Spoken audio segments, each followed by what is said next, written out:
Pilih mana ya, itu suatu pilihan yang sulit. Tapi kan dulu kayak melihat orang penyanyi kayaknya keren banget ya di depan panggung, di depan jadi frontline gitu. Aku nggak pengen nih di belakang, pengen di depan juga, tapi gimana? Mau rekaman dulu sempet mau rekaman nggak jadi karena kepentok biaya ya. Zaman dulu kan nggak kayak sekarang ya. Dulu tuh susah, kita mahal karena kita mesti bikin demo dulu.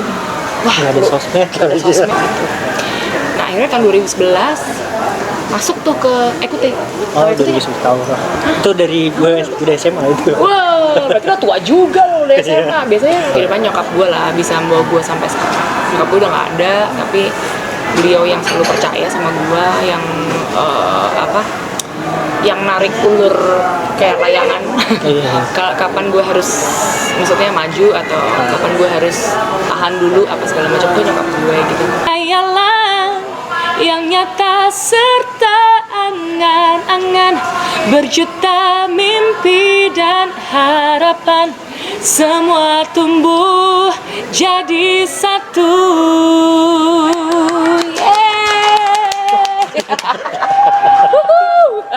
Thank you.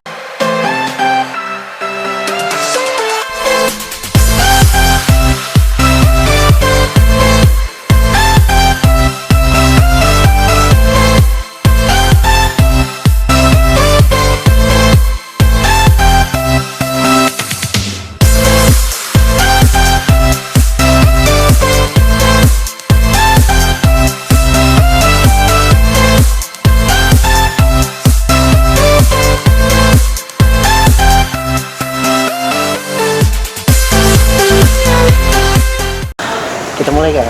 Oke. Halo kabarjila.com. Kali ini saya kedatangan tamu. Mau tahu siapa? Boleh kenalan diri. Siapa ya kira-kira? Halo, saya Andreali. Aduh, seneng banget bisa bersama dengan kabarjila.com hari ini. Oke. Nah ini bakal gue nanya-nanya sama Kak Andreali terkait satu kalau karir presenter ya? Presenter iya, penyanyi iya. Ayo. Pilih mana dua sebelum saya nanya-nanya dulu ya. Pilih mana ya, itu suatu pilihan yang sulit. Pertanyaannya sulit. Sangat sulit untuk saya jawab karena saya mencintai keduanya. Nyanyi merupakan passion saya sejak kecil, dan menjadi presenter, pembawa acara dan MC adalah mata pencarian saya. Saya mencintai dua-duanya dan kayaknya nggak mungkin saya bisa milih. Nggak mungkin. Tapi kalau emang harus memilih, saya pilih nyanyi. Awal mulanya emang boleh diceritain nggak nyanyi waktu sejak kapan? Saya nyanyi dari kelas 2 SD. Jadi saya besar di Jogja. Bapak saya adalah seorang promotor musik di Yogyakarta, dan di Jogja itu papa saya tuh punya studio musik yang lumayan paling besar di Jogja. Terus karena promotor juga, jadi sering menghadirkan artis-artis terkenal di zamannya. Waktu itu sekitar tahun 89, tahun 90. Jadi saya masih kecil tuh dulu udah rumah saya tuh kedatangan almarhumah Nika Ardila. Terus ada juga legend. Terus ada juga Ambuja Sasmi. Ada Bangkit Sanjaya, belum lahir kali. Bangkit Sanjaya, ada Arthur Kaunan, Hari Mukti dan lain-lain. Jadi kalau misalnya mereka datang ke Jogja untuk manggung, biasanya tuh yang hadirkan adalah ayah saya, dan bandnya pakai bandnya papa saya juga. Gitu. Terus saya emang dari kecil sering nyanyi, bakat dari papa saya. Dan dari kecil emang udah diarahkan jadi penyanyi aja sih gitu kan. Papa saya kayak pengennya saya bisa nyanyi juga gitu kan. Nurunin bakat gitu. Nah kalau misalnya papa saya tuh ada event-event wedding, kawinan gitu, kadang saya suka diajak. Di kelas 2 SD itu saya pakai baju Cinderella. Itu satu memori yang aku inget ya tentang almarhum papaku. Itu nyanyi sama beliau, terus di kawinan nyumbang 2 lagu gitu. Kelas 2 itu? Pas Pas 2 SD pakai baju Cinderella gitu ya, yang putih gitu, anak kecil. Awal langsung pede atau malu-malu juga? Malu-malu sih, tapi karena yang main kan teman-temannya papa gitu yang main band, jadi sih kita sih ya udah nggak apa sih, mungkin masih kecil ya, aku lupa ya kayak gimana, cuman sih emang seneng nyanyi aja gitu. Terus aku tumbuh di Jogja sampai SMA di Jogja, aku udah nyanyi festival-festival, ikut lomba-lomba festival, terus udah gitu nyanyi di kafe juga pernah gitu, di Jogja. Jadi untuk belajar ya, pengalaman ya, ketemu orang, lihat orang nyanyi di atas panggung rasanya gimana, ikut lomba karaoke lah apa, semuanya juga diikutin tuh dulu kan, passionnya nyanyi. Bahkan dulu itu nggak berani ngomong, jadi emang berani nyanyi aja. Akhirnya lulus SMA pindah ke Jakarta, mau kuliah di Jakarta. Ternyata anak didiknya papa tuh udah banyak yang pindah ke Jakarta dan bekerja menjadi member orkestra ternama di Jakarta. Nah beberapa akhirnya ada yang pas aku di Jakarta ada yang mau nggak nyanyi di sini, ngisi di sini, jadi backing vokal apa segala macam. Jadi di Jakarta gue jadi backing vokal, pernah jadi backing vokalnya Mbak Titi DJ, Mimi Kade, Mama Ute gitu, Mama Ina pernah juga. Terus udah gitu selain itu, tapi kan dulu kayak melihat orang penyanyi kayaknya keren banget ya di depan panggung, di depan jadi frontline gitu. Aku nggak pengen yang di belakang, pengen di depan juga, tapi gimana? Mau rekaman nggak jadi karena kepentok biaya ya. Zaman dulu kan nggak kayak sekarang ya. Dulu tuh susah, kita mahal karena kita mesti bikin demo dulu. Wah, nggak ada sosmed dulu. Aduh, luar biasa lah dulu. Terus akhirnya gimana caranya ya supaya aku bisa berdiri di depan gitu, nggak di belakang. Akhirnya mencoba untuk membuka jendela yang lain, aku belajar public speaking karena kayaknya aku perlu mengakselerasi kemampuan public speakingku. Itu emang ada niat MC dulu? Nggak ada niat, terus nggak ada niat. Jadi baru nyanyi aja nggak ada niat. Terus udah gitu, aku masuk Look Performing Art School. Kalau pernah tahu Look Model, zaman Look Model sampai sekarang juga masih ada sih Look Model. Dulu tuh mereka pernah punya kelas Look Performing Art School, yang mana pengajarnya tuh almarhum Didi Petet dan banyak lagi, Mbak Udin tentunya. Jadi sana diajarin nggak cuma public speaking tapi acting, modeling, makeup, singing dan lain-lain gitu. Akhirnya aku sekolah di situ, sekolah kurang lebih sekitar setahun di sana. Akhirnya sama Look itu aku ternyata oke nih public speakingnya. Akhirnya disalurkan lah ke TV lah apa segala macam untuk casting. Dulu casting nih, kita dulu nih datang ke satu casting berikutnya. Dulu cerita casting dulu gambarnya gimana sih? Castingnya dulu nggak pernah tahu ya castingnya gitu. Jadi kita tuh dulu mesti punya komposit. Tahu nggak komposit? Komposit tuh kayak CV. Komposit tuh kayak CV lah, katakan kayak seperti CV lah. Foto, kemudian biodata dan lain-lain apa segala macam. Terus dulu tuh kalau dari agency mereka menyebarkan ke ke PH-PH ya, ke production house yang mengerjakan misalnya ada sinetron atau program-program lain di program-program TV gitu ya. Nah terus kalau mereka suka ya kita dapat panggilan. Aku masih ingat banget, aku berangkat naik bus ke Duren 3, banyak banget lah PH, banyak. Oh, deket rumah lo ya? Ada, jangan bokap lo. Terus udah gitu, ya udah antrian. Jadi kita ngeliat di situ kompetitornya tuh kayak gimana di situ dibanding satu. Ada kameranya emang lo enak udah pakai kamera kayak gini ya, udah canggih ya. Lu pakai sih kamera yang gede gitu. Ya udah kayak gitu. Akhirnya casting demi casting, aku dapat program TV pertamaku adalah Ter dan Ransom di Trans TV. Acara liburan, acara traveling, vacation. Jadi ada dua macam vacation, yang budget traveler sama yang Emang suka liburan juga atau? Seneng dong, siapa sih nggak sama liburan juga. Jadi aku amat sangat diberkati sekali. I was so blessed to have that show gitu ya. Jadi yang dulu anak yang nggak kebayang dari anak Jogja yang nggak bisa kemana-mana, karena dulu di Jogja paling mentok paling jauh ke Jakarta, bahkan nggak pernah ke Bali gitu ya. Belum pernah ke Bali. Terus akhirnya dari acara itu membawa aku ke seluruh Indonesia, bahkan sampai ke luar negeri juga pada saat itu. Selain Koper Ransel, ada juga aku megang acara sport di Antv, di Trans 7 juga, Indosiar juga ada, jadi beberapa TV swasta lah gitu. Di TVRI juga ada acara talk show juga, ya pokoknya akhirnya jadi lebih aktif di menjadi presenter. Nyanyinya nggak terlupakan sih, masih nyanyi, tapi kayaknya yang menghidupi aku, yang jadi mata pencaharian utamanya jadinya jadi presenter gitu. Dan nggak apa-apa sih, juga aku sangat mencintai dunia itu juga gitu. Nah akhirnya tahun 2011 masuk tuh ke EQT. Oh, 2011 tahun. Itu dari gue udah SMA itu. Wow, berarti lo tua juga lo udah SMA. Biasanya kemarin udah punya anak lagi. Lo SMA udah punya anak? Enggak, belum. Terus. Ya, jadi sempat perhatiin itu. Ya. Gue pas udah lulus itu. Udah lulus ya? Udah lulus ya. Jadi aku masuk grup EQT di tahun 2011.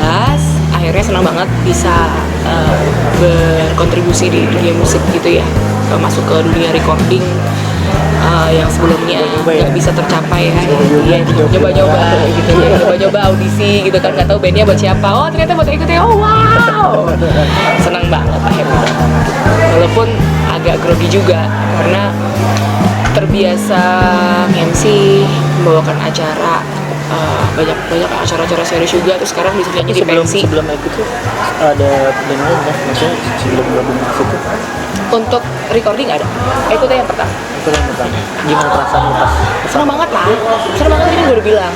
Gimana sih, aduh rasanya masuk ke dunia recording yang dulu gue susah banget ngirim-ngirim demo sama band gue gitu, aduh tapi gagal akhirnya. Nah ini gue akhirnya seneng aja sih bisa masuk, apalagi bandnya emang udah punya nama EQT dan genre-nya juga gue seneng banget ya, pop with a little bit of jazz gitu, seneng banget. Pop jazz, terus udah gitu gue juga ngefans juga sama mereka.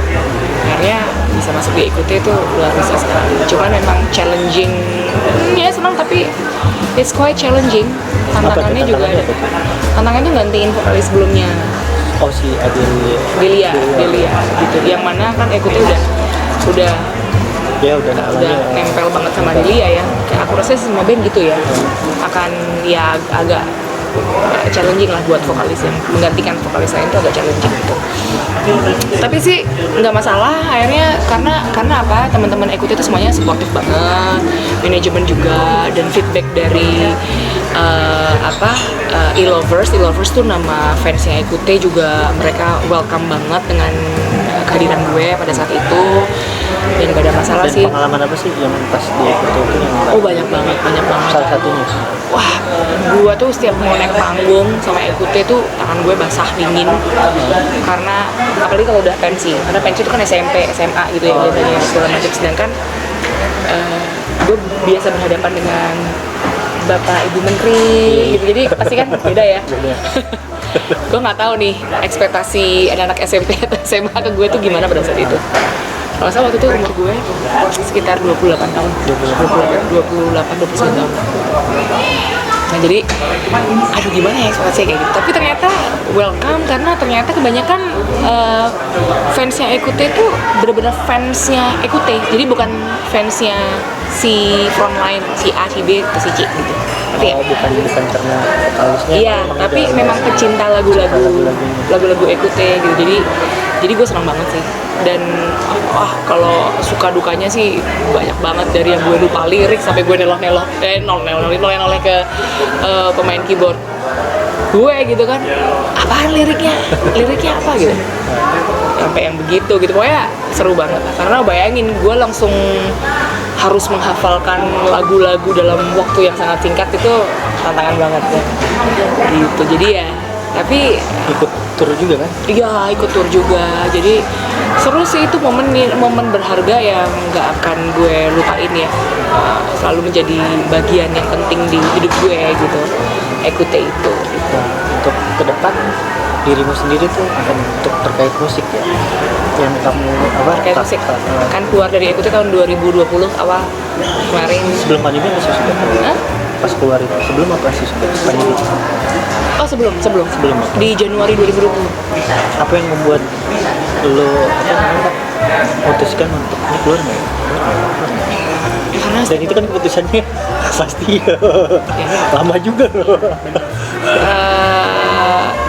ada banyak faktor, tapi tidak ada yang sampai bikin kita sampai bikin kita terpecah belah. Gue sama Eko masih bersahabat sampai sekarang.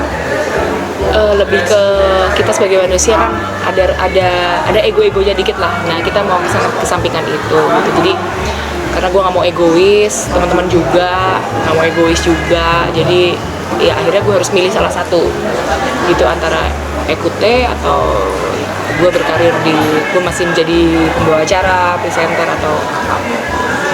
Pokoknya kalau gue kemana-mana yang MC dia. Cuma gue belum kenal dia waktu itu. Iya karena lucunya gitu ya, waktu gue di Ekute selama kurang lebih 10 tahun tuh orang taunya lebih tahu, oh iya mbaknya master of ceremony tapi nggak tahu kalau vokalis Ekute gitu. Siapa yang It was sad, itu agak sedih sih, tapi ya sudah lah. Kayak yang karir lo itu pak, yang berperan, oh ini nih dapat aku Yang nggak lo memberikan jadi pengaruh besar di hidup gue. terkait musik. Oh, terkait musik ya? Terkait musik ya? Kalau kehidupan Kalau kehidupan nyokap gue lah, bisa membawa gue sampai sekarang. Nyokap gue udah nggak ada, tapi beliau yang selalu percaya sama gue, yang yang narik ulur kayak layangan. Kapan gue harus, maksudnya maju atau kapan gue harus tahan dulu apa segala macam, tuh nyokap gue gitu. Tapi kalau di dunia bermusik gue ya banyak banget orang-orang sekitar gue, teman-teman gue yang selalu support gue. Terus udah gitu almarhum bokap gue udah pasti yang udah bimbing gue dari kecil ya. Mungkin kalau gue nggak dibimbing nyanyi ya mungkin gue nggak bisa sampai sekarang gitu. Kemudian pas solo karir. Nah itu tuh. Dari tahun 2020 enggak, gue tuh belum ada rencana ke depan apa-apa untuk bersolo karir. Iya, karena gue sibuk MC dulu tuh pandemi ya. Udah gitu pandemi, terus sekitar 3 bulan yang lalu, wah ini gila banget sih, 3 bulan yang lalu gue ditawarkan untuk membuat album, tapi albumnya kebanyakan jadi albumnya tuh gue cover lagu ya, cover lagu-lagu hits di zaman tahun 80 90-an lagu-lagunya, jadi di cover, di remake lagi sama gue dan menjadi satu album. Lewat YouTube-nya ini kan? Oh enggak, kalau itu sih cuman ya beda lagi. Kalau ini project album kalau ini. Dan salah satunya yang udah keluar kurang lebih 2 minggu yang lalu semua jadi satu. Jadi semua jadi satu tuh lagu di DM-nya dia. gara-gara itu ya. Gara-gara gitu. Semua jadi satu tuh remake dari lagu Semua Jadi Satunya Malida dan Deddy Dukun, 2D. Ya, Deddy Dukun dan Dian Pramana Putra. Pernah di remake sama 3 Diva di tahun 2006. Waktu itu lama Malida yang pertama tahun 90. Kalau nggak salah 3 Diva itu 2006, dan akhirnya di 2022 ini gue remake sama Sandi Sondoro. Nah itu persiapannya sama ide awalnya kenapa milih lagu itu, ada cerita nggak sih dari itu lagi? Gue tuh nggak tahu kenapa sekarang tuh industri musik tuh luar biasa hebatnya dan mudah banget, beda sama dulu, zaman dulu ya. Kalau sekarang tuh gampang banget, sehingga orang punya lagu tinggal lo curahkan di sosial media, di YouTube, lo bikin sendiri. Sekarang sewa studio gampang apa segala macam gitu. Lagu-lagu bagus-bagus banget apa segala macam. Gue tuh kenapa memilihnya lagu cover lagu-lagu lama, gue tuh pengen reminiscing bernostalgia. Gue pengen mengembalikan lagi lagu-lagu hebat di zaman dulu, zaman itu, tapi di remake dengan musik yang lebih fresh, tapi tetap dengan gaya bernyanyi yang nggak terlalu berubah seperti zaman dahulu dan bisa dinyanyikan sama semua orang gitu. Jadi nggak yang udah kayak gitu-gitu, udah nggak yang gitu-gitu. Jadi dengan cara bernyanyi yang lebih dewasa, tetap bisa dinyanyikan sama konsepnya banyak orang. lagu ini itu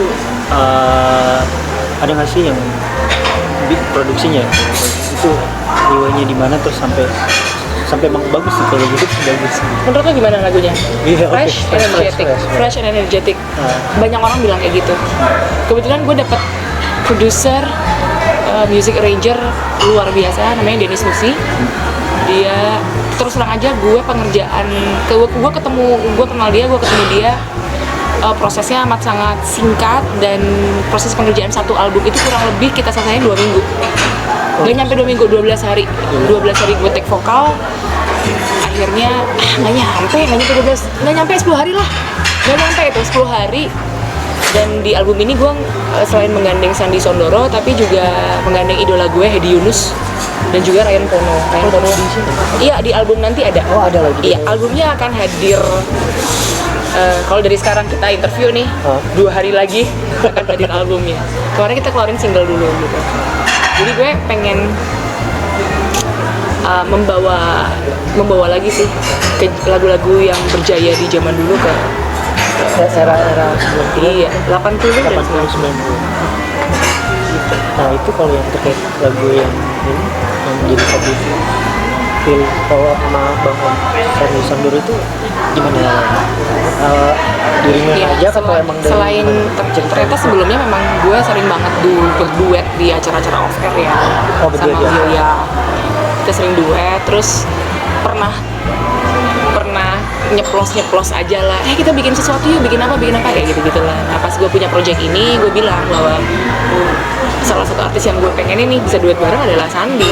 Iya, siapa yang enggak gitu ya, semua juga pengen gitu kan duet sama beliau gitu. Salah satu artis Indonesia yang amat sangat membanggakan. Ada cerita nggak sih dibalik itu? Nggak ada sih, cuma nyeplos aja terus udah gitu. Kita lagi di luar, bikin ini. Enggak, ya cuman rencana aja. Akhirnya ini project luar biasa nih, kayak bangun candi dalam semalam. Gila, itu gue gini lo jadwalnya kapan? Oh gue tanggal segini. Oke, gue udah take vokal, jadi take vokalnya terpisah. Dia take vokal sendiri, terus ya udah jadi aja lagunya itu. Dan happy banget sih, maksudnya feedbacknya luar biasa. Mudah-mudahan bisa membawa lagi kenangan-kenangan lama, karena kalau gue baca di YouTube, yang belum nonton di YouTube silakan bisa dicek di official YouTube GME Records, Andrea Lee featuring Sandy Sondoro, karena lagunya keren sih, gue juga udah lihat. Bahkan ada anak-anak baru yang nggak tahu lagu itu, nggak tahu lagunya, iya suka lagunya, terus tiba-tiba banyak DM masuk, wah lagunya keren, iya banyak yang nggak tahu gitu. Kayak pernah denger tapi nggak tahu lagu siapa. Ada yang gitu juga, ada yang oh mbak lagunya keren nih, ciptaan siapa ini, apa segala, lagu baru, banyak yang kayak gitu. Jadi happy banget sih dengan hasilnya dan keseluruhan albumnya. Jadi albumnya nanti bisa didapatkan di KFC Store, karena sekarang nggak ada yang jual CD lagi.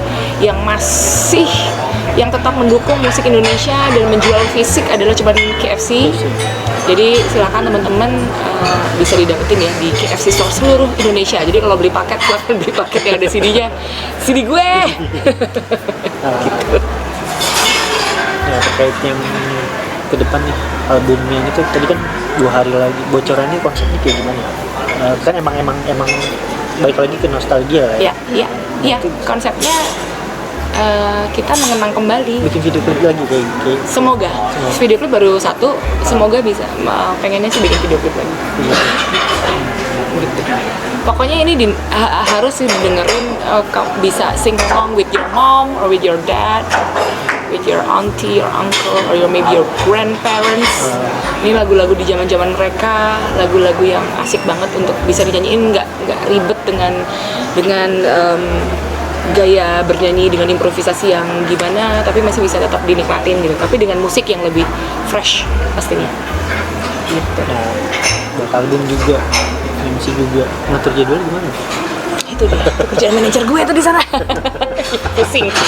Kamu pusing. Gimana ngatur waktunya? Ya pokoknya siapa yang booking duluan. Siapa yang book duluan dan DP duluan. Ya pasti bisa sih diatur aja sih, maksudnya tinggal. Oh iya, kalau nggak salah ini ya seremoni juga ya dengan GDP ya. Ya sering untuk seremoni G20 yang ini gue nggak ikutan, tapi untuk side eventnya side eventnya kemarin sempat beberapa kali MC untuk side eventnya, karena di minggu ini antara tanggal 11 sampai dengan kalau nggak salah seminggu depan dari tanggal 11 ini itu udah mulai itu G20 presidency, tapi memang juga sempat diminta tapi emang udah terlanjur di book duluan sama yang lain. Yang nggak apa-apa, kita sih turut berbangga sekali bahwa Indonesia bisa menjadi host untuk G20.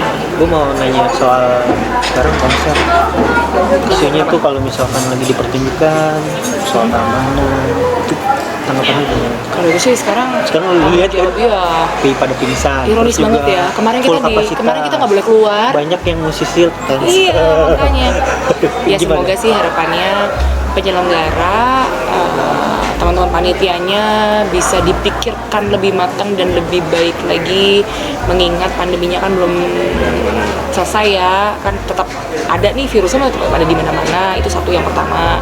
Jadi untuk kesehatan kita udah pasti, keamanan semua segala macam. Keamanan lebih lagi sekarang fenomenanya banyak, amit-amit ya, banyak yang pingsan, bahkan sampai ada yang meninggal gara-gara berdesak-desakan gitu. Jadi sih mungkin ini bisa menjadi pertimbangan, jadi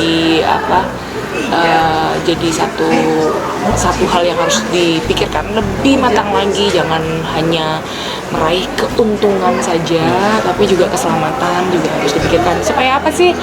Supaya ya bisa bikin event-event lagi ke depannya, supaya Anda para penyelenggara, para promotor bisa menyelenggarakan event, yang pengisi acaranya, senimannya bisa kerja produktif, yang MC juga jadi MC kerja juga, semuanya kerja jadi berjalan gitu. Jadi ya semoga nggak ada lagi lah yang kemarin-kemarin. Jadi ini akhir tahun lagi banyak banget. Bener, banyak banget, dan semoga semuanya ke depan ini udah berjalan dengan baik dan lancar deh. Jangan ada lagi memakan korban. Jangan ada lagi. Nah, ini udah mau sisi terakhir, gue pengen dengerin si lagu yang kemarin itu. Boleh Semua jadi satu. ya? Oke, Tangisan dan tawa serta riang canda, berjuta benci juga rindu, semua tumbuh jadi satu. Hayalan yang nyata serta angan-angan, berjuta mimpi dan harapan, semua tumbuh jadi satu.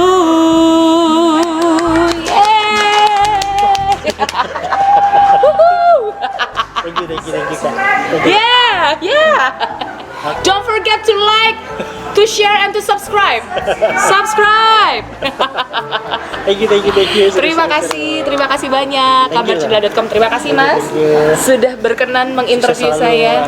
Sama-sama, jangan lupa untuk hadir nanti di launchingnya di KFC Kemang ya, tanggal 23. Nanti aku kabarin. Oh, sip. Sip. Thank you. Makasih. Bye.